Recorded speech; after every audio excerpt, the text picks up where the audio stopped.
Greetings. This is Paul the Poke from paulthepoke.com. We got a busy night tonight with international news. So we've got an abbreviated This Week in Prophecy. Actually, it's about the last 4 days in prophecy. We got the Rafah invasion appears to have started. Holocaust Day in Israel. Turkey and trade with Israel. Trump has a change of heart in the two-state solution. And we got all kinds of rumors and conjecture in and around Saudi's crown prince, Mohammed bin Salman. So, again, we're going to go back to Ezekiel 7, verse 11. Violence, Hebrew word for violence is Hamas, has grown up into a rod of wickedness. None of them shall remain, nor their abundance, nor their wealth, neither shall there be preeminence among them. So the question is, are we watching violence, Hamas? We know it's going to end. Ezekiel tells us. Are we watching that happening within the Gaza Strip? I don't know. It's judgment upon the land and violence that is in the land, or Hamas that is in the land. So this came out, I believe, early this morning. The IDF has expanded humanitarian area in Al-Mawasi to accommodate the increased levels of aid flowing into Gaza. This expanded humanitarian area includes field hospitals, tents, and increased amounts of food, water, medication, and additional supplies will transfer to this here. In accordance with the approval of the government, an ongoing situation assessment will guide the gradual movement of civilians in the specified areas of Eastern Rafah to humanitarian aid. Calls to temporarily move to the humanitarian area will be conveyed through flyers, and they've been dropping millions of leaflets and flyers into the Gaza Strip, they being Israeli military. Text messages, phone calls, and media broadcasts in Arabic. The IDF will continue pursuing Hamas everywhere in Gaza until all the hostages that they're holding in captivity are back home. So if you live in this red area, you need to leave this area. Nothing good's going to happen if you stick around there. Just saying. I would go to the yellow area. They've been pretty consistent. They being the IDF, telling you where to go, when to do it. And of course, people don't listen, and I hear them. We don't have anywhere to go. Maybe so, but you can go with your life and continue to move on. And as a reminder, it was Hamas who started all this back on October 7 with murdering of innocent civilians and rape and other things across the border into Israel unprovoked. They started it, and I'm just think we need to remember that. And Israel is trying to root out evil. Not any more complicated than that. And then I get this pushback frequently. Well, they're no choir boys. Well, no, Israel's not. I'll be the first to agree with that. But they're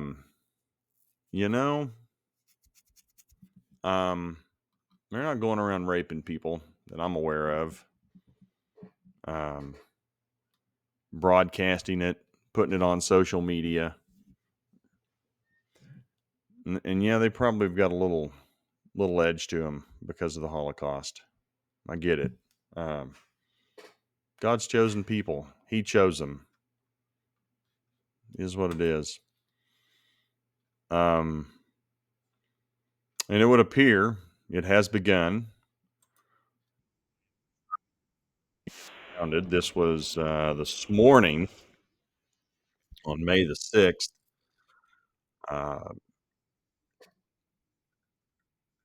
Israeli Air Force targeting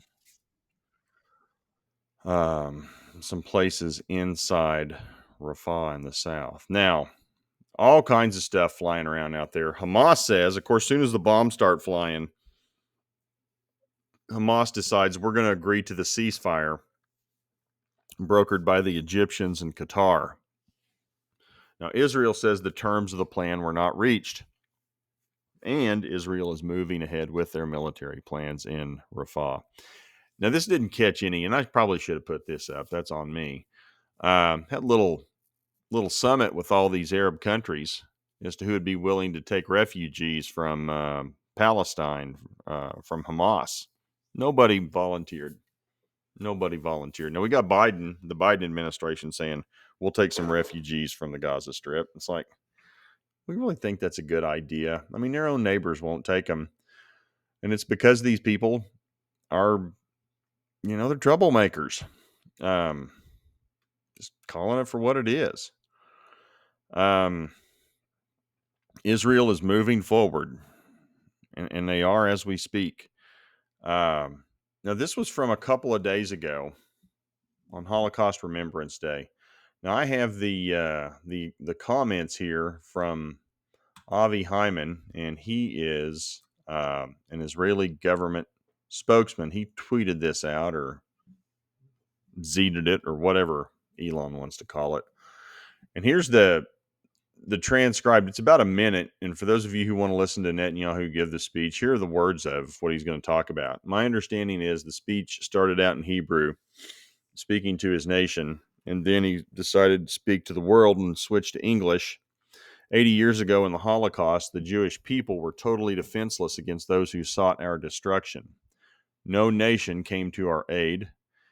Today, we again confront enemies bent on our destruction. I say to the leaders of the world, no amount of pressure, no decision by an international forum will stop Israel from defending itself. As the Prime Minister of Israel, the one and only Jewish state, I pledge here today from Jerusalem on this Holocaust Remembrance Day. If Israel is forced to stand alone, Israel will stand alone. But we know we are not alone because countless decent people around the world support our just cause. And I say to you, we will defeat our genocidal enemies. Never again is now. So he's made it pretty clear. And the Bible tells us ultimately Israel will be alone and no country will come to their defense. And for those of you who have followed this blog for some time, I maintain this. At some point, Israel's going to have to bloody somebody's nose really good to the point that the world thinks their response is over the top and the whole world will turn against Israel. Because if the roles were reversed and if Israel was the one taking the beating, world would let it happen. If Hamas had the upper hand or Hezbollah or Iran or whoever would have the upper hand against Israel, nobody's going to step in for Israel. And I know some people will say, well, the United States does. That's the only reason they keep getting away with this because the United States is, standing in behind Israel. Well, partially to some degree. And I think we have a little event on the horizon called Ezekiel 38 and 39 where nobody will come to Israel's defense. And God himself will step in on behalf of his people and set an example. We're going to get into that in a little bit. But, for now, things are really trending hard toward Israel getting to a place where no one in the world will support them. Now, for those of you who want to listen to Netanyahu's comments, they're about a minute. What I read it's just what was transcribed from what he said. Um, he's pretty resolute. And he says they're willing to go it alone. Well, probably going to get your chance. Uh, and then this happened yesterday, out of the Biden administration. U.S. halted arms shipments to Israel last week for the first time since October 7. And it was, the first article I saw was from Axios. So we're going to look at that one. American move raises grave concerns in Jerusalem. No info on reason for halting munitions delivery. There's just nothing coming out of D.C. from the White House from the Biden administration. And here's the link to the Axios article. Here it is. U.S. put a hold on ammunition shipment to Israel. Um, yeah, incident raised serious concerns inside Israeli government. How come? What's going on? Biden facing sharp criticism among Americans who oppose his support of Israel. Well, yeah, all these protests are springing up around all these college campuses. Um, Administration in February asked Israel to provide assurances that U.S. made weapons were being used by IDF in Gaza, accordance with international law. Israel signed off on it. Again, the White House has no decline. Pentagon, State Department, Israeli Prime Minister's office, no response to questions. The Biden crew, or whoever's in charge, is upset that Israel will invade Rafah. Well, that has begun. It would appear that's begun. Netanyahu has released several statements in recent days saying he intended an order for invasion of Rafah, regardless of whether Israel and Hamas reach a deal for the release of hostages being held in Gaza and a ceasefire. And Netanyahu's been consistent. We're going to do it. We're going to do it. It started. And again, the comments from Netanyahu on Holocaust Remembrance Day were issued yesterday on Sunday. Blinken showed up and had a, quote, tough conversation with Netanyahu. Okay. A major military operation in Rafah would lead to the U.S. publicly opposing it and would negatively impact U.S. Israel relations. Okay. We say that on one hand, then we're going to give you a bunch of money and munitions and then withhold the munitions. So we're not consistent at all with anything we say. Biden's sincere when he talks about the possibility of changes to U.S. policy regarding the Gaza war. Okay. So if you want to check this out from Axios, there's the link right here. Going to change pace a little bit. Genesis 12, verse 3, Abrahamic covenant. I will bless those who bless you. That's Israel. It's God talking to Abraham. And curse those who curse you, and all the families of the earth will be blessed through you. That blessing will be in the expression of Jesus. Prophetically, that's what he was talking about. God was talking to Abraham. Presidential candidate Donald Trump has changed his mind on a two-state solution with Israel and a potential Palestinian state. Here's a link to the article. Here's the guts of the article. There was a time, this is Trump talking, there was a time when I thought two states could work. Now I think two states is going to be very, very tough. I think it's going to be much tougher to get. I also think you have fewer people that like the idea.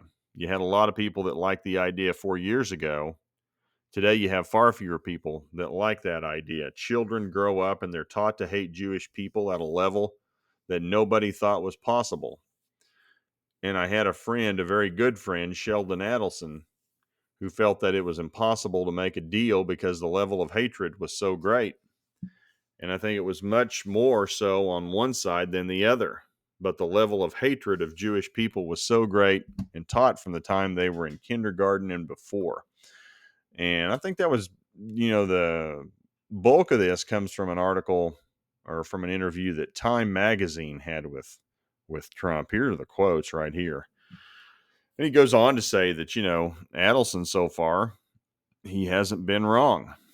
And the last comment Trump made, I've been very loyal to Israel, more loyal than any other president. I've done more for Israel than any other president. Yeah, I will protect Israel. So, does Trump know what Abraham was told by God? I don't know the answer to that, but you better stay on this side of it. It's a pretty critical deal, because we've got one president who's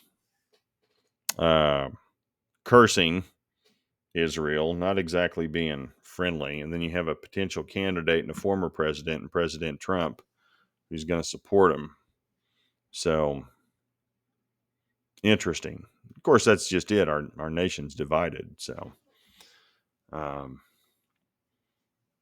with that, we'll transition to Ezekiel 38, verse 12.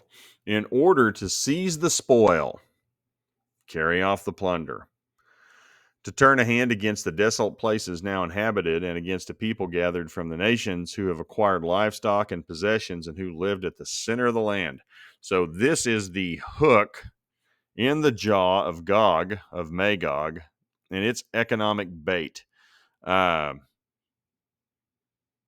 Guess who's exporting natural gas to Western Europe in the place of Russia's Gazprom? Well, that would be Israel. Israel gets it off the coast in the Mediterranean, transports it to Egypt, liquefied, put on a ship, and shipped to the Med, or shipped across the Med to Europe. And we had this happen over the weekend. Kremlin-owned gas giant Gazprom plunged to a net loss of 629 billion rubles. That'd be $6.9 billion in 2023. It's the first annual loss in more than 20 years as sales to Europe plummeted in the wake of Russia's war in Ukraine. So the sanctions are having an impact on business for Gazprom and gas exports.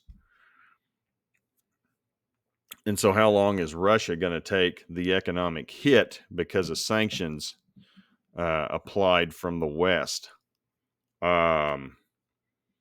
They're not going to lose money forever, and they know who's profiting from it. And that's the deal, too. Israel is flooding the market with cheaper gas than what Russia is willing to sell it. So they're being undercut in price. They got sanctions on them, and Israel's profiting. And we know that the reason for the invasion from Russia and a coalition of nations, which include Iran, they're hurting economically. Turkey, we're going to talk about them in a second. And friends, their friends, it's economic pressure. They want to go take what Israel has. I still think there's going to be more that Israel finds at some point in regards to possibly oil. Just my conjecture, speculation. Or they're going to find some more gas fields, which will entice this group of nations, Russian-led, even more to come after Israel. But the point is they're all hurting economically.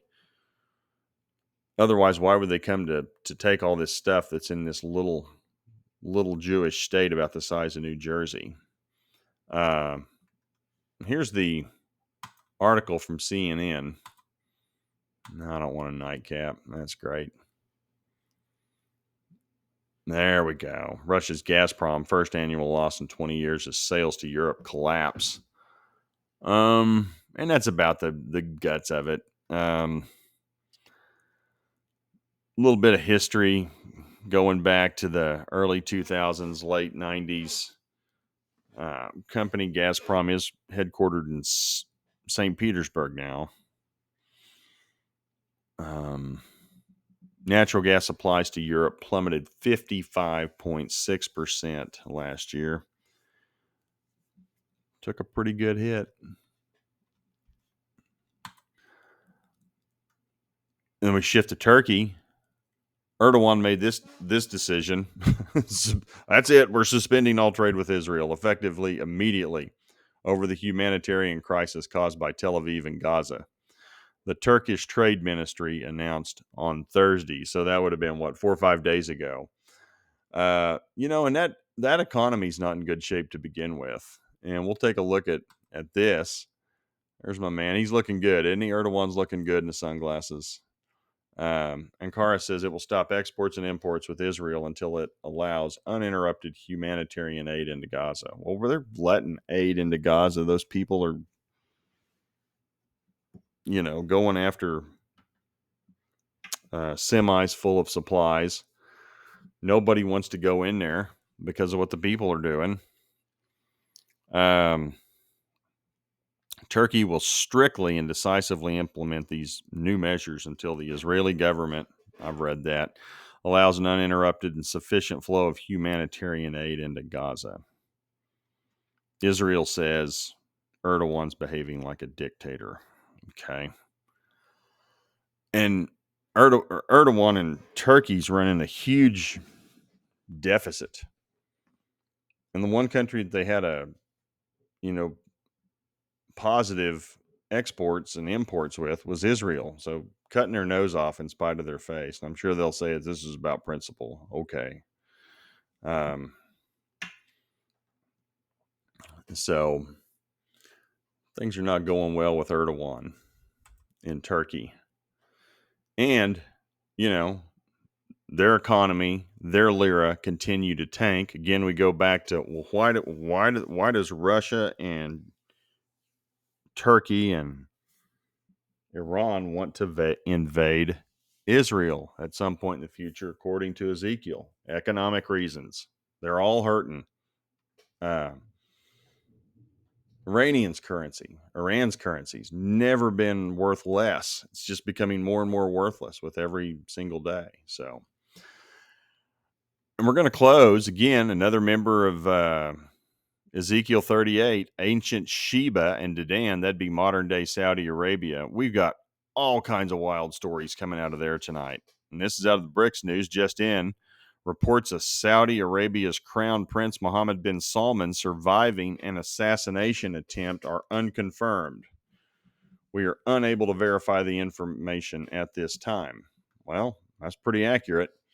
You got some groups retracting the story, some groups continuing to report it. Some groups are calling this fake news. Lots of smoke with this story, conflicting conjecture coming out of ancient Sheba and Dedan, or modern day Saudi Arabia. So crazy bunch of events over the last 4 days. And again, all the players, all the big news are prophetic end time implications, concentrating on Ezekiel 38, economic considerations. You got the Gaza Strip. God says that violence will be removed from the land and that area. There's several other prophecies that say that Mediterranean coast will be, rubble to the point where it's pasture land again. So we'll see. That's what it says. At any rate, thanks for watching this evening. Get this up. Keep you updated as things become available. For those of you who are not subscribers, please feel free to type your email address in there. Hit subscribe. We'll notify you every time something goes out, or WordPress will. They don't sell the email addresses. I've had no complaints in pushing 15 years. So I figure if they were doing something they shouldn't or lied about it, I would have heard about it by now. So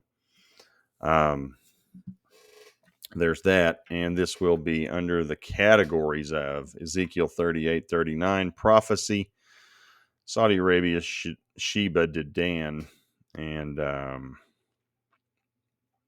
click on these categories if you're interested in any of these topics. And again, we've got articles going all the way back to 2010. Yeah, we're coming up on 14, 15 years doing this. So appreciate everybody who's been there along the way. So y'all have a good evening. Keep you updated as things become available. Take care. Good night.